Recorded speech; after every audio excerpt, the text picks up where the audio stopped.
आज डाउटनेट आप डाउनलोड करें। डाउटनेट पर अपने सभी गणित, रसायन विज्ञान, भौतिक विज्ञान और जीव विज्ञान के डाउट्स का करो सफाया। बस प्रश्न की फोटो खींचो, एक ही प्रश्न को क्रॉप करो और तुरंत वीडियो सोल्यूशन पाओ। अभी डाउनलोड करें। हेलो फ्रेंड्स, हमारा प्रश्न है मृदा का संरक्षण किस प्रकार किया जा सकता है। आइए इस प्रश्न का उत्तर जानते हैं। तो मृदा के संरक्षण से क्या तात्पर्य है? मृदा के संरक्षण से तात्पर्य है उन विधियों से जिसके द्वारा क्या हो सके कि जो मृदा है, मृदा को अपने स्थान से मृदा को अपने स्थान से हटने से रोकना। हटने से रोकना क्या कहलाता है? वह कहलाएगा मृदा का संरक्षण, अर्थात कि मृदा के अपरदन को रोकना। क्या करना? मृदा के अपरदन को मृदा के अपरदन को रोकना। तो यह क्या कहलाएगा? यह कहलाएगा मृदा का संरक्षण। और मृदा के संरक्षण के लिए बहुत सारी विधियां अपनाई गई, जैसे कि पहला है वनों की रक्षा। क्या करना? वनों की रक्षा तथा वृक्षारोपण। वृक्षारोपण, वनों की रक्षा करना, साथ ही साथ वृक्षारोपण करना।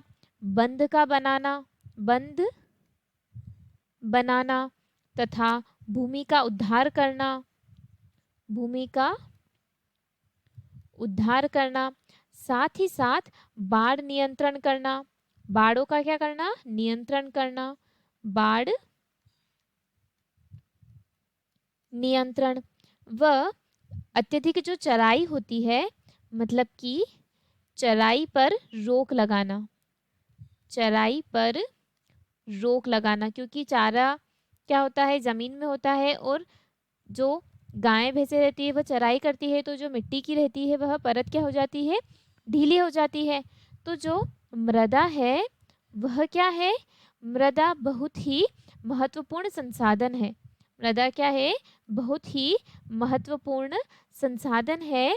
और यह क्या करती है? प्रत्यक्ष तथा अप्रत्यक्ष रूप से जीवों का भरण पोषण करती है। क्या करती है? जीवों का भरण पोषण करती है। भरण पोषण करती है। कौन करती है? मृदा करती है। जो मृदा रहता है उनमें क्या होता है? मृदा में पोषक तत्व पाए जाते हैं। मृदा में पोषक तत्व पाए जाते हैं। पोषक तत्व पाए जाते हैं, जिसके कारण क्या होती है? जो पौधे रहते हैं उसके कारण पौधे भोज्य पदार्थ प्राप्त करते हैं। अब आइए देखते हैं इनकी विधियां। जैसे कि पहली हमने लिख दी है वन संरक्षण, इस प्रकार मृदा का संरक्षण किया जा सकता है। तो वन संरक्षण से क्या होगी? अगर हम वनों की कटाई को रोक देते हैं, अगर हम वनों की कटाई को रोक देते हैं, तो वनों की कटाई को रोक देंगे तो जो वन रहेंगे, मतलब कि वनों में जो वृक्ष रहेंगे वह मिट्टी को बांधे रखती है, मतलब कि वह एक स्थान से हटने नहीं देती है। और जो वन रहेंगे, वन को क्या कहते हैं? वनों को वर्षा का दूत भी कहा जाता है। क्या कहा जाता है? वर्षा का दूत भी कहा जाता है, क्योंकि यह क्या करते हैं? वर्षा को बुलाते हैं। साथ ही साथ हमें वृक्षारोपण करना चाहिए। क्या करना चाहिए? वृक्षारोपण करना चाहिए। अगर अधिक से अधिक जो से बंजर भूमि हो गई, पहाड़ी भूमि हो गई, वहाँ पर क्या किया गया? अधिक से अधिक वृक्ष लगाए गए, तो वहाँ पर क्या होगा? जो मिट्टी रहेगी वह क्या रहेगी? वह बंधी रहेगी और साथ ही साथ उसका अपरदन नहीं होगा और वह क्या हो जाएगी? उपजाऊ हो जाएगी। और साथ ही साथ हमें क्या करना चाहिए? बाढ़ का नियंत्रण करना चाहिए। क्या करना चाहिए? बाढ़ का नियंत्रण करना चाहिए। बाढ़ नियंत्रण की जो विधि है वह क्या होती है कि वर्षा ऋतु में क्या होता है? जो नदी का जल स्तर बढ़ जाता है, जिससे क्या होता है? सबसे ज्यादा मृदा अपरदन उसी में होता है। मृदा अपरदन सबसे ज्यादा उधर ही होता है, क्योंकि क्या होता है? जो पानी रिसता है और उसके कारण क्या होता है? मृदा में अपरदन होता है। तो बाढ़ नियंत्रण के लिए नदियों पर क्या बनाना चाहिए? बंध तथा बांध का निर्माण करना चाहिए। नदियों पर बांध बनाना चाहिए जिससे क्या हो सके, उस बाढ़ को रोका जा सके। साथ ही साथ चराई को रोकना चाहिए। किसको रोकना चाहिए? चराई को रोकना चाहिए।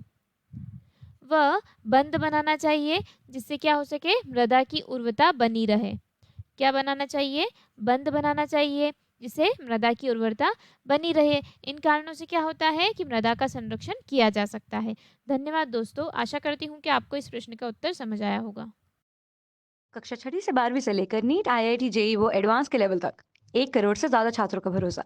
आज ही डाउनलोड करें डाउटनेट ऐप या व्हाट्सएप करें अपने सारे डाउट्स 8400 400 400 पर।